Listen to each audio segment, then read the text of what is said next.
ಹೇಳಿ ಅಳ್ಸಿಂಗಾಚಾರ್ರೆ.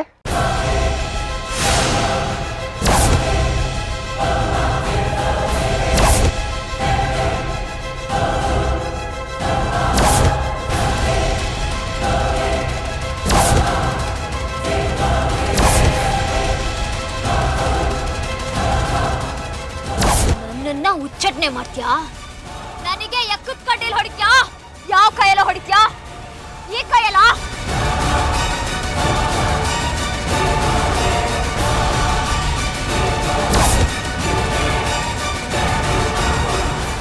ಇವತ್ತು 5 ಗಂಟೆಗೆ ವಿಕ್ರಮ್ ಸಿಂಹನ್ಗೆ ಮಧುವಂತಿ ಇನ್ನೊಂದು ಮುಖ ತೋರಿಸ್ತೀನಿ.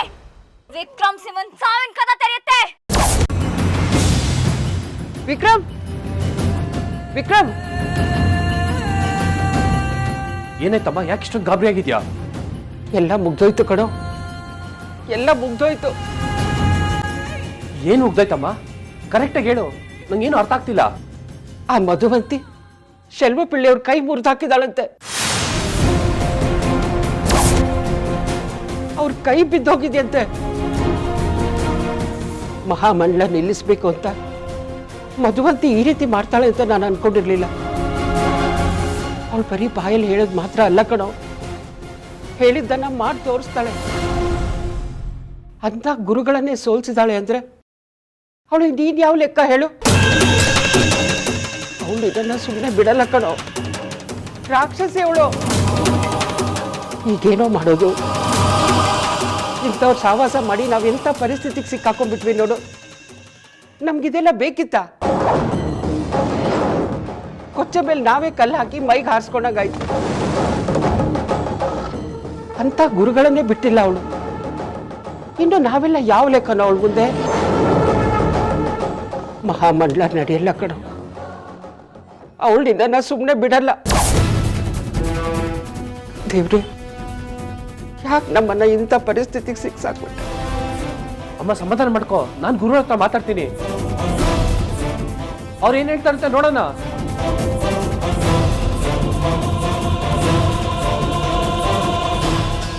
ಗುರುಗಳೇ, ವಿಕ್ರಮ್ ಸಾಹೇಬ್ರು ಫೋನ್ ಮಾಡಿದ್ದಾರೆ.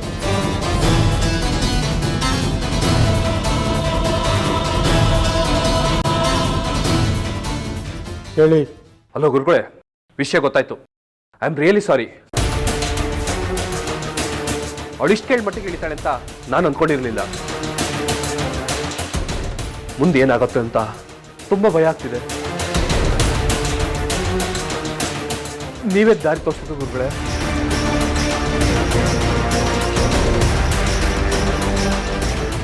ಅವಳು ನನ್ನ ಕೈ ತಿರ್ಚಿದ್ರು, ಕಾಲು ತಿರ್ಚಿದ್ರು, ಮಹಾಮಂಡಲ ನಡೆದೇ ನಡೆಯುತ್ತೆ.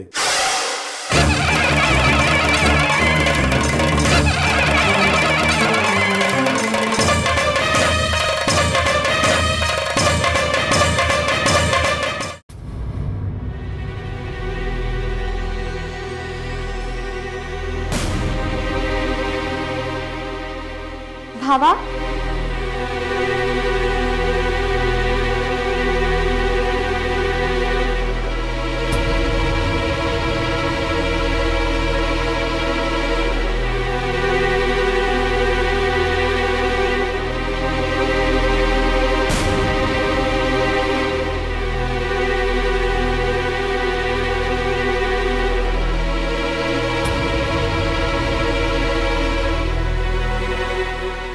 ಏನ್ ಮಾತಾಡಕ್ ಬಂದೆ?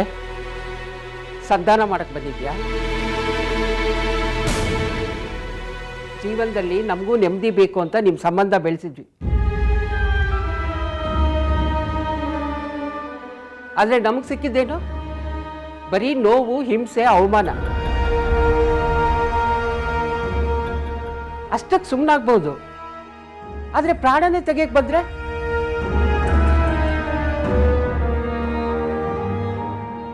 ನಾವು ಸುಮ್ಮನೆ ಇರ್ಬೇಕಾ?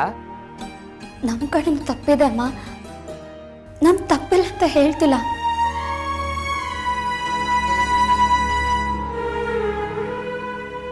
ಆದ್ರೆ ಆ ತಪ್ಪು ಯಾರಿಂದ ಅಂತ ಗೊತ್ತು ಮಾಡ್ಕೋಬೇಕಲ್ವಾ? ಯಾರ್ದು ತಪ್ಪು ಯಾರ್ದು ಸರಿ ಅಂತ ಕೂರ್ತು ಚರ್ಚೆ ಮಾಡಕ್ಕಾಗಲ್ಲ.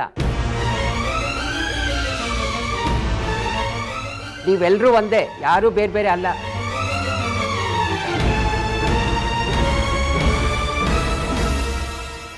ಪ್ಲೀಸ್. ಭಾವನೇನೆ ಕೇಳ್ತೀಯಾ? ಅವನಿಗೂ ಅವನ ಪ್ರಾಣದ ಮೇಲೆ ಆಸೆ ಇದೆ. ಹೌದು ಮಧುರ, ನಾನು ಹೇಳೋದು ಅದೇ.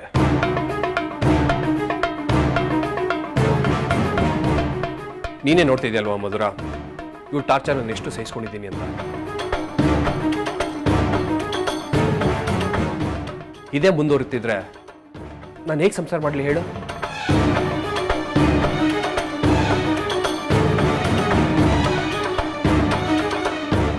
ಅವಳು ಏನ್ ಮಾಡಿದಾಳು ಗೊತ್ತಾ? ಗುರುಗಳು ಕೈ ಮುರಿದಿದ್ದಾಳೆ.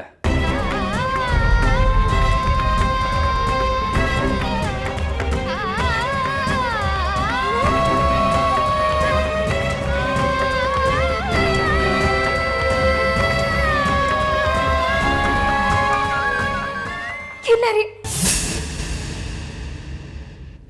ಇಲ್ಲ, ನಾನು ಕೆಲಸ ಮಾಡಿಲ್ಲ.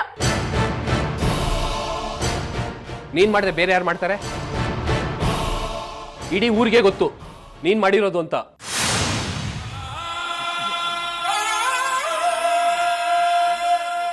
ಗುರುಗಳು ಸ್ವಾಮಿಗಳ ಅಪ್ರಾವತಾರ ಅಂತ ಹೇಳ್ತಾರೆ.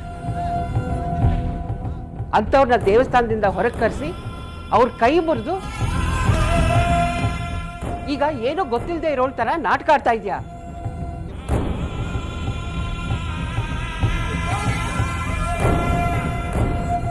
ಅಂತ ಗುರುಗಳನ್ನೇ ಬಿಡದೆ ಇರೋ ನೀನು ನಮ್ಮನ್ನು ಸುಮ್ಮನೆ ಬಿಟ್ಬಿಡ್ತೀಯಾ?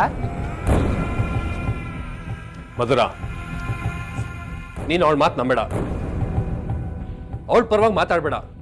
ಇಲ್ಲಿ ನಿಂತಿರೋದು ಮೇಘ್ನ ಅಲ್ಲ, ಮಧುವಂತಿ.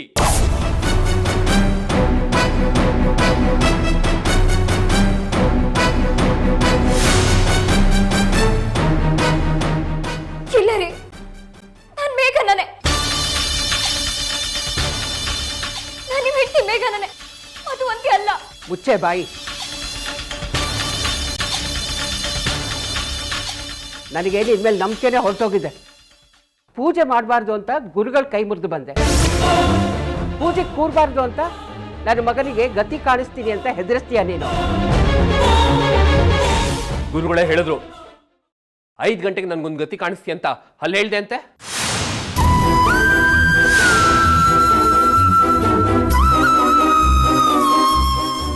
ಇಲ್ಲ ರೀ, ನನ್ನ ನಂಬಿ ನಾನು ದೇವಸ್ಥಾನಕ್ಕೆ ಹೋಗೇ ಇಲ್ಲ.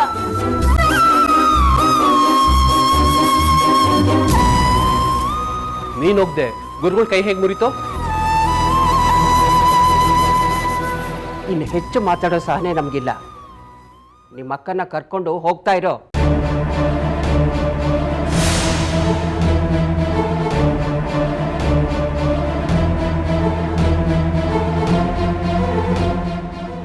ಪ್ಲೀಸ್ ರೀ, ನಾನೇನು ತಪ್ಪು ಮಾಡಿಲ್ಲ. ನನ್ನ ಮನೆಯಿಂದ ಆಚೆ ಕಳಿಸ್ಬೇಡಿ ಪ್ಲೀಸ್ ರೀ.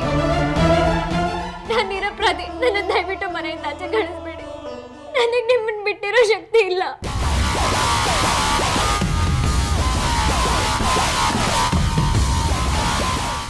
ಪ್ಲೀಸ್ ರೀ, ನೀವು ಹೇಳ್ದಾಗ ಕೇಳ್ಕೊಂಡು ಬಿದ್ದಿರ್ತೀನಿ. ಇಲ್ಲಿಂದ ಮಾತ್ರ ಕಳಿಸ್ಬೇಡಿ. ಅಮ್ಮ, ನಾನು ನಿಮ್ಮ ಸೊಸೆ ಅಲ್ಲಮ್ಮ, ನಿಮ್ಮ ಮಗಳು. ನೀವು ಹೇಳ್ದಂಗೆ ಕೇಳ್ಕೊಂಡು ಬಿದ್ದಿರ್ತೀನಿ. ದಯವಿಟ್ಟು ನನ್ನ ಇಲ್ಲಿಂದ ಕಳಿಸ್ಬೇಡಿ ಅಮ್ಮ. ನಾನು ಎಲ್ಲಿಗೂ ಹೋಗಲ್ಲ. ನಾನು ನಿಮ್ಮನ್ನೇ ನಂಬ್ಕೊಂಡು ಬಂದಿದ್ದೀನಿ. ಪ್ಲೀಸ್ ನಾನು ಇಲ್ಲಿಂದ ಕಳಿಸ್ಬೇಡಿ ರೀ. ರೀ, ನಾನು ಯಾರಿಗೂ ಏನು ಮಾಡಲ್ಲ ರೀ. ಪ್ಲೀಸ್ ರೀ, ನಾನು ಇಲ್ಲಿಂದ ಕಳಿಸ್ಬೇಡಿ. ಮೇಘನಾ, ಮೇಳೆ ಹೇಳು. ಇಲ್ಲ, ನಾನು ಇಲ್ಲೇ ಇರಿಸ್ಕೋತೀನಿ ಅಂತ ಹೇಳೋವರೆಗೂ ನಾನು ನಿಮ್ಮ ಕಾಲು ಬಿಡಲ್ಲ. ಆ ಮಧುವಂತಿ ಕಂಡಿರೋದು ನಿನ್ನ ಮೇಲೆ. ಅವಳು ನಮಗೇನು ಮಾಡಲ್ಲ. ನೀನು ಹೋಗಿ ಪ್ರಾಣ ಉಳಿಸ್ಕೊ ಪ್ಲೀಸ್. ಮಧುವಂತಿ ಅಕ್ಕ ಕೊಟ್ಟಿರೋ ಟೈಮ್ ಮುಗಿತಾ ಬಂತು. ಇನ್ನು 5 ನಿಮಿಷ ಇರೋದು. ನೀವು ಮೊದಲು ಹೋಗಿ ದೇವಸ್ಥಾನ ಒಳಗೆ ಹೋಗ್ಬಿಡಿ. ನಾನು ಅಮ್ಮನ ಕರ್ಕೊಂಡು ಹೇಗಾದ್ರು ಮಾಡಿ ಬರ್ತೀನಿ. ಹೊರಡಿ. ಅಮ್ಮ, ಹೋಗು.